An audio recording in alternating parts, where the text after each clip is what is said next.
In the darkness of a silent room, a book lies open, its pages yellowed with age. The words within are ancient, yet they echo with a relevance that feels almost too contemporary. This book, the Bible, has been a guiding light for countless generations. But within its revered pages lies a story that challenges the very foundations of faith and human understanding. It's a story about a man named Job, who faced unimaginable suffering and questioned the very nature of God's justice. Yet, it is not just Job's story that is striking. It is the response or lack thereof that God gives to his questions that is truly shocking. This story is a mirror to the human condition, reflecting the profound and often unsettling truths about the nature of goodness, evil, and the role of God in the world. The book of Job is a tale of a righteous man who loses everything: his wealth, his children, and his health, and yet remains faithful to God. His friends, in their misguided attempts to comfort him, suggest that his suffering must be a punishment for some hidden sin. Job, however, refuses to accept this. He cries out to God, demanding an explanation for his suffering. In a dramatic and awe-inspiring moment, God responds not with answers, but with a series of rhetorical questions that highlight the power and mystery of the divine. Where were you when I laid the foundation of the earth?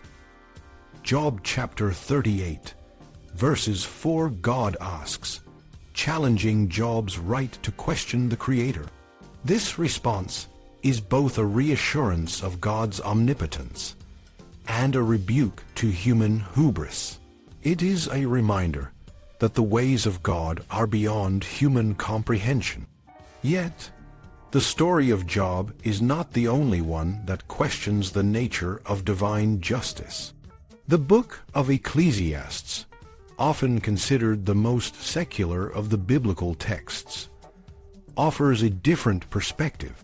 The author, known as Kohelet or the preacher, observes the world with a critical eye and concludes that much of life is meaningless.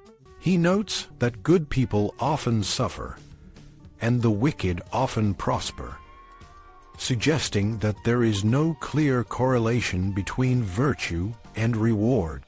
This world is starkly different from the optimistic vision found in Proverbs, where hard work and wisdom are promised to bring about success. Ecclesiastes, instead, advises a balanced approach to life. Be good, but not too good. Be wise, but not too wise. This advice is rooted in a pragmatic understanding of the world, recognizing that life is often unpredictable and that extreme behaviors can lead to negative outcomes. Ecclesiastes' world is not just a rebuttal to the optimism of Proverbs. It is also a response to the suffering described in Job. While Job's story ends with a restoration of his fortunes, Ecclesiastes does not offer such a tidy resolution. Instead, it presents a more realistic and nuanced view of life, acknowledging that suffering and injustice are an inherent part of the human experience. This perspective is echoed in the book of Esther, where the Jewish people face a threat of annihilation and are saved through the actions of a brave and resourceful queen. Unlike in the stories of Job and the prophets, where God's intervention is a central theme, in Esther, God is conspicuously absent. The Jews must rely on their own courage and ingenuity to survive, suggesting a shift in the relationship between God and humanity. This shift is also evident in the book of Daniel, where the protagonist, a young Jewish man, rises to prominence in the Babylonian court through his wisdom and faith. Daniel's story is one of triumph over adversity. But it is also a story of human agency. Daniel's success is attributed to his own abilities and the favor of the king, rather than direct divine intervention. This theme of human agency is further developed in the books of Ezra and Nehemiah, where the Jewish people, having returned from exile, rebuild their community and the walls of Jerusalem. These books emphasize the importance of human effort and leadership in achieving God's purposes, suggesting a more collaborative relationship between God and humanity. The incorporation of God into the Jewish nation, as described in these later books, marks a significant shift in the biblical narrative. While God remains the ultimate authority, the responsibility for action and leadership is increasingly placed on human beings.